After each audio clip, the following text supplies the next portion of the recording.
Dobrý den, máte-li dobrou náladu, nenechte si ji zkazit, máte-li špatnou, pak to, že jste zapnuli televizní přijímač, je to nejlepší, co jste mohli udělat. Riskování bez rizika je přesně to, co potřebujete. Já samozřejmě vítám vás a zejména potom také naše soutěžící, které si hned představíme. Pan Miroslav u stolku číslo 3 přijel odkud? Dobrý den. Přijel jsem z Brna. Já vás vítám, dobrý den.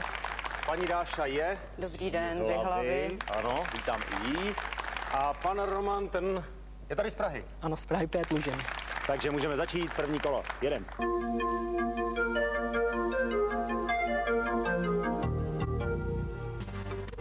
Témata pro první kolo.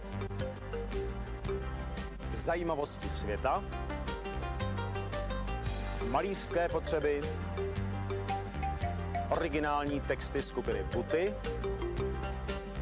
procenta, česká města a první šestici uzavře téma Gustav Mayring. A pojďme dál. Námořní bitvy, hlavní nádraží v Praze, opravte názvy našich starších filmů, teriéři a blížíme se k závěru, slavné fotbalové kluby a poslední téma v prvním kole, cizí slova na D. Pane Romane, zahajte výběr. Cizí slova na D za 1000. První vystoupení herce. Dáša? Debit. Ano. Totéž za 3. Úpadek, pokleslost. Pan Miroslav? Deprese. Nikoliv, soupeři mají šanci. Deklasace nebo Jak? deklasace. Ne, nikoliv. Jestli paní Dáša to ještě neriskne. Dekadence. Dekadence, ano. Zajímavosti světa za 1000. Roku 1522 vyšel ve Wittenbergu první díl německého překladu Bible. Autor zde položil základy moderní němčiny. Prosím jméno překladatele. Martin Luther. Ano, Martin Luther. Zajímavosti světa za 3000. V roce 1529 došlo k prvnímu osmanskému pokusu o dobytí Vídně. Uveďte jméno osmanského panovníka, pod jehož vedením k tomu došlo.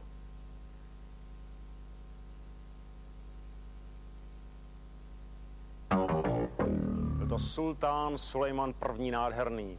Malířské potřeby za 1000. Černá krycí tekutina, původně suspenze sazí, poprvé používaná v Číně. Tuš. Ano. Totéž za 3.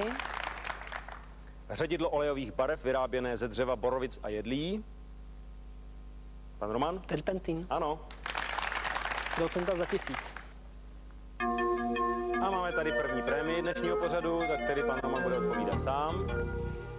Kolik procent je 1/5 celku? 20%. 20%. 20%, správně. To samé za 3.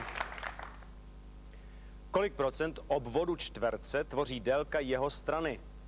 Kdo to rychle spočte? Pan Miroslav? 10%. Ne, 15%. 25%. Tolik čísel jste mi řekla, ani jedno není správné. Soupeři mají šanci? Je to 25%. Čtverec jsou 4 stejné strany. Buty za 1000. Doplňte. Na hladinu rybníka svítí sluníčko a kolem stojí v hustém kruhu. Co tam stojí? Kdo se přihlásí, paní Dáša? Topoly. Topoly. Totéž za 3. Teď to bude těžší. Noc je chladná a měsíc skalný, štíty skalní přikryl mrak. Přitom ráno už se mu zdálo, že se možná, kdo pak? Nikdo se nepřihlásí. Že se možná vyčasí. Česká města za 1000. Jmenujte název města, v němž koncem první světové války došlo ke vzpouře plzeňského pluku rakouské armády. Rumburk. Rumburk. Totéž za 3. Uveďte okres, ve kterém leží Moravská Třebová. Pan Roman? Svitavy. Svitavy, správně. Slavné fotbalové kluby za 1000. Jen málo mužstev, kterým se podařilo obhájit vítězství v poháru mistrů evropských zemí. Jedním z nich je anglický klub, který tuto soutěž vyhrál v letech 1979 až 1980. Jak se jmenuje?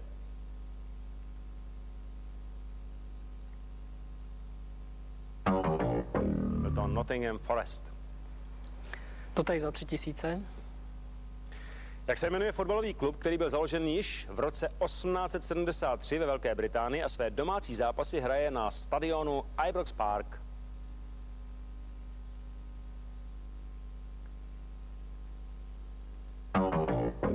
Jsou to glasgowští jezdci, tedy Glasgow Rangers. Teriéři za 1000.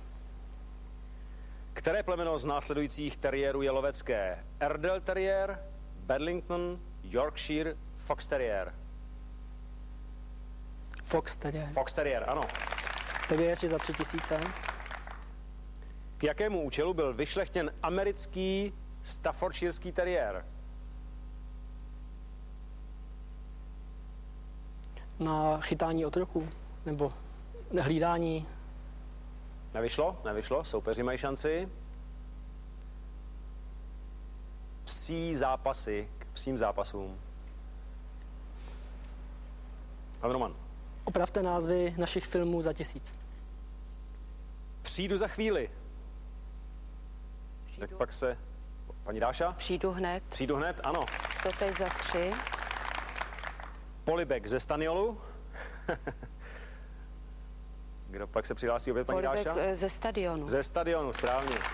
Námořní bitvy za 1000. V bitvě u mysu Trafalgar roku 1805 porazila britská flotila spojené francouzsko-španělské loďstvo. Jak se jmenoval vojevůdce, který v bitvě padl? Admirál Nelson. Ano. Totéž za 3. V noci 28. července 1588 došlo u Calais k poslední bitvě, kde anglické loďstvo pod vedením admirála Charlesa Howarda porazilo významného nepřítele. O koho šlo? O španělské loďstvo. Ano, byla to takzvaná neporazitelná armáda, správně. Hlavní nádraží v Praze za 1000. V jakém slohu je budova hlavního nádraží v Praze? Klasicismus. Není to správná odpověď, soupeři? Secese. Secese, ano. Totéž za 3000. Hlavní nádraží bylo vystavěno v letech 1901 až 1909 stavitelem Vincentem Gregorem. Uveďte celé jméno architekta, který budovu projektoval. Kdo pak byl projektantem? Napovím, že iniciály jsou JF. Josef Fanta. Gustav Méding za 1000. Který Meiningův román vypráví o pražském golemovi? Golem. Golem, ano, správně. Totéž za 3. Který Meiningův román je situován do prostředí malostranských paláců?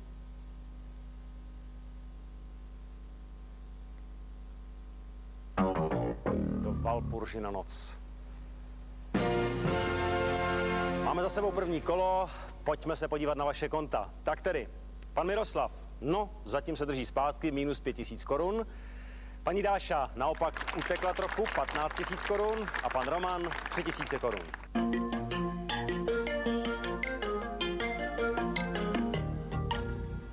Před druhým kolem se tradičně můžeme potěšit pohledem na ceny, tak tedy začneme vysavačem listí Husqvarna v hodnotě 15 000 korun. Po něm následuje kolekce spotřební elektroniky francouzské firmy Thomson, která je v hodnotě 25 000 korun. Dále pak platební karta akciové společnosti Benzina umožňující odběr pohonných hmot v hodnotě 33 000 korun v síti čerpacích stanic Benzina. Souprava spotřebičů značky Zanussi je v hodnotě 40 000 korun. A po ní následuje kolekce spotřební elektroniky francouzské firmy Thomson, tentokrát v hodnotě 60 000 korun. A prostřídáme opět s firmou Zanussi. Ano, souprava spotřebičů této značky je v hodnotě 80 000 korun. A máme tu zahraniční zájezdy, ten první za 130 000 korun, druhý za 190 000 korun a po nich, ano, opět tradiční cena, terénní čtyřkolka za 250 000 korun. A když k této čtyřkolce přidáme ještě zahraniční zájezd za 100 000 korun, máme takzvanou kombinovanou cenu za 350 000 korun. A po ní už hlavní cena, ano, vrcholná, hlavní, jediná, nejlepší Škoda Octavia, která čeká na toho, kdo získá víc jak 350 000 korun. Pane Miroslave, v tuto chvíli se naši soutěžící představují našim divákům, tak tedy je to na vás, abyste o sobě něco řekl, o svých koníčkách. Tak v poslední době se začínám zajímat o motorky, hraju aktivně sport. Studujete? Studuju angličtinu, na jazykové škole. Díky moc. Paní Dášo, pro vás stejná otázka? Já jsem laborantka v nemocnici na oddělení klinické biochemie a záliby všechno možné, hlavně knížky, literatura. Všechno možný, všechno možný. Tak jo, díky. Romane, co vy? Já jsem revizní technik tlakových nádob Aha. a koníčky mám filately a zajímám se o počítače. Bezvadný druhé kolo v tuto chvíli začíná. Pojďme do něj. Témata pro druhé kolo.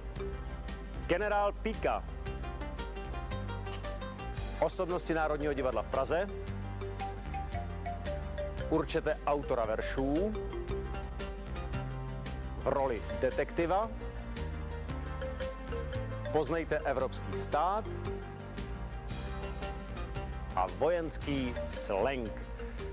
Miroslave, zahájte výběr ve druhém kole. Poznejte evropský stát za 2000. K pevnině státu patří na 2000 ostrovů. Na vlajce jsou barvy bílá a modrá. Nezávislost země byla vyhlášena v roce 1822. Řecko. Řecko, ano. Poznejte evropské státy za 3000. Stát je chráněn na západě pohořím Karpat. Má přes 52 milionů obyvatel. Měnou je grivna. Ukrajina. Ano. To stejné za 4000. Stát má přes 58 milionů obyvatel. Vlajka pochází z roku 1603. Tehdy tam vládl Jakub Stuart. Anglie. No, Spojené království Velké Británie a Severního Irska je správný název, ale rozumíme si. To stejné za 5. V roce 1878 zemi osvobodila ruská vojska od Turků. Žije v ní kolem 8,5 milionů obyvatel. Střední vodorovný pruh vlajky je zelený. Maďarsko. Není to správná odpověď, soupeři? Bulharsko. Bulharsko, ano. To stejné za 6. K zemi patří 406 ostrovů, z nichž 89 je obydleno. Je jednou z nejstarších evropských monarchií. Většina území leží na Judském poloostrově. Tak to je velká nápověda. Dánsko. Dánsko, ano. V roli detektiva za 2000. Spolupracovníky Rady Vacátka ve filmech Smrt černého krále, Partie krásného dragouna nebo Pěnička a Paraplíčko jsou Bouše a Brůžek. Uveďte jména jejich představitelů. Pan Vinklář a pan Bláha. Správně, ano, Josef Vinklář a Josef Bláha. Totéž za 3. V roce 1971 natočil režisér Štěpán Skalský snímek Touhy Sherlocka Holmese. Kdo v něm hrál proslulého detektiva?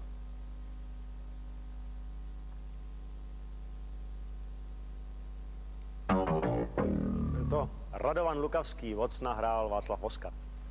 Takže totéž za 4. A máme tady další prémii. Paní Dáša bude odpovídat sama. Který herec je představitelem poručíka Borůvky ve filmech Zločin v dívčí škole a 6 černých dívek? Lubomír Lipský. Ano. Totéž za 5. Strach, vrah skrývá tvář, po stopách krve jsou názvy detektivek, v nichž zločiny vyšetřuje major Kalaš. Kdo pak ho hrál? Kdo pak, paní Dáša? Rudolf Hrušinský. Rudolf Hrušinský, ano. Totéž za 6. Miroslav Horníček si zahrál detektiva kapitána Chrástka ve filmu, jenž se odehrává v divadelním prostředí. Znáte název tohoto filmu?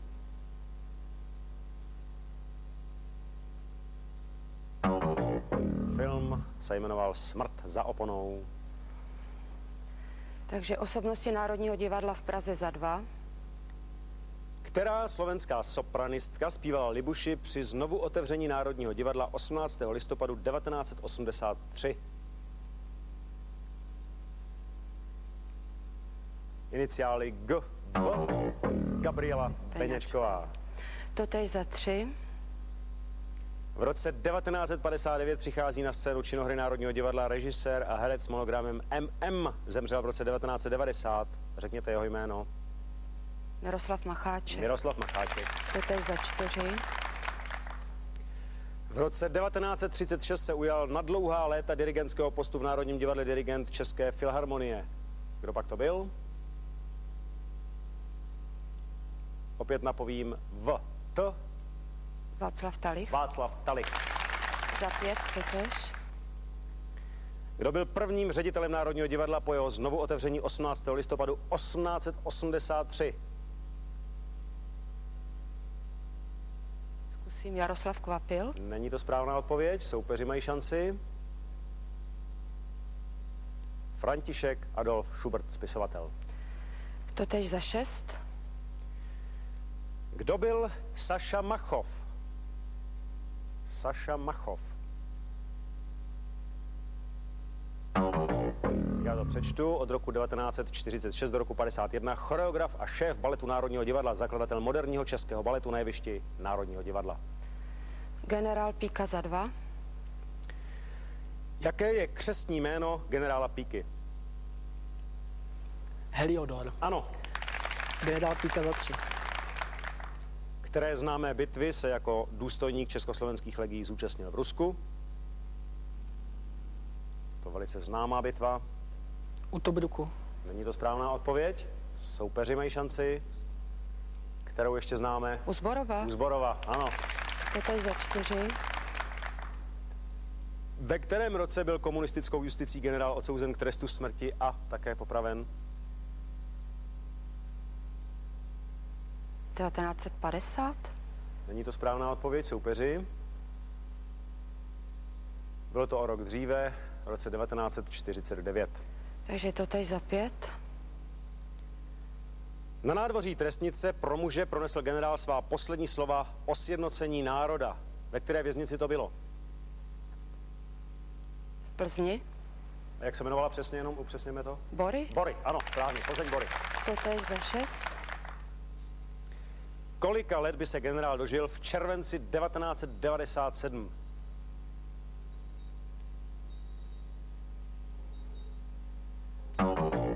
Bylo by to jubileum, bylo by to 100 let. Takže vojenský slang za 2. Kdo je lampasák nebo furťák? Důstojník. Důstojník, ano, správně. Totež za 3.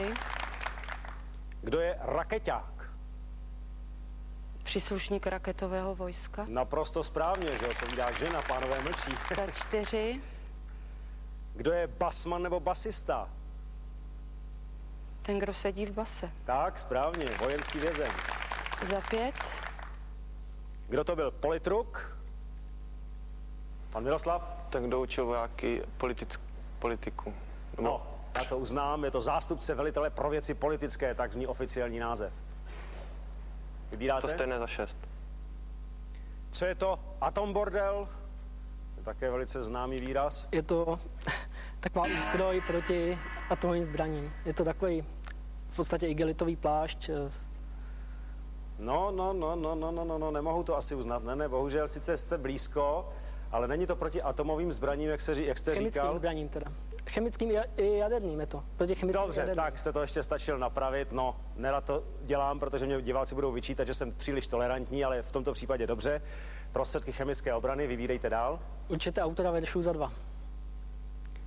Tak to chodí na tomto světě, každou chvíli jinak. Dneska mají tě za svatýho, zítra budeš sviňák. Karel Havlíček Borovský. Ano. Totež za 3.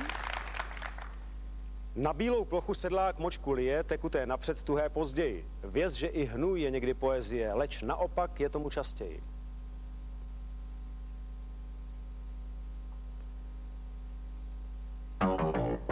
Autorem byl Karel Kryl. Totež za 4. Už jsme to nestihli, vybírali jsme pomalu jsme odpovídali, máme za sebou druhé kolo a konta. Pan Miroslav, 14 000 korun, 1 prémie. Paní Dáša, 44 000 korun a 2 prémie. A pan Roman, 8 000 korun a také 2 prémie.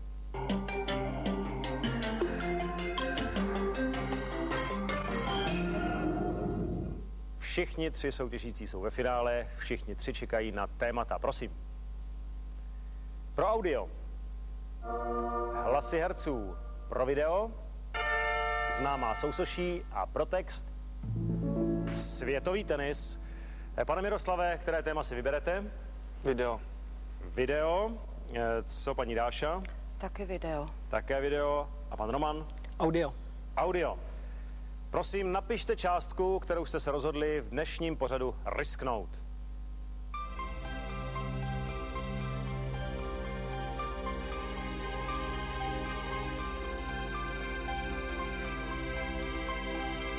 Ano, vidím, že jste doriskovali, takže můžeme přistoupit k ukázkám. Ukázka pro audio.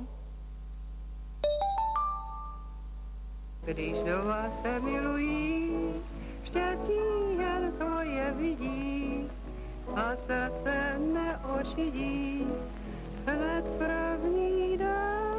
Když u některé z žen zřím oči tmavohnědé, pak se mně nepovede, abych šel spát. Tak to byla audio ukázka a nyní poprosím video ukázku.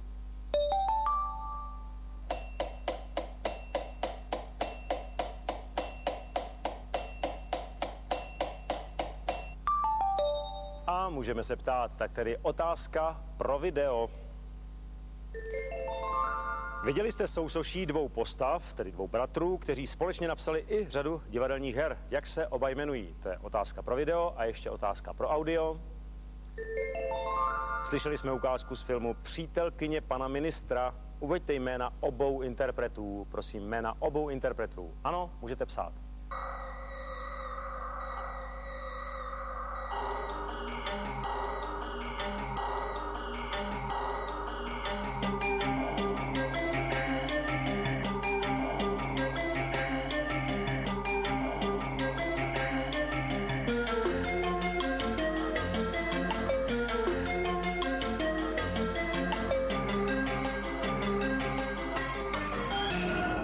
Hudba rozněla. Pane Miroslave, jaká je vaše odpověď? Bratři Mrštíkové, kolik jste na ně vsadil? 14 000. 14 000. Přišel jste o 14 000 korun, neboť nejsou to bratři Mrštíkové, jsou to jiní bratři.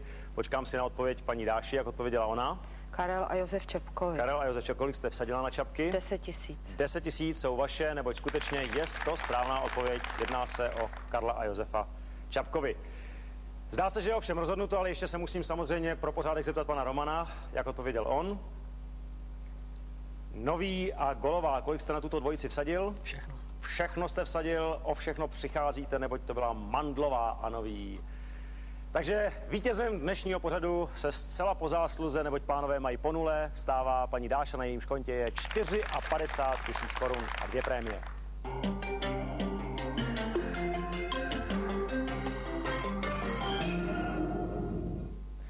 Paní Dášo, je to za vámi samozřejmě blahopřání.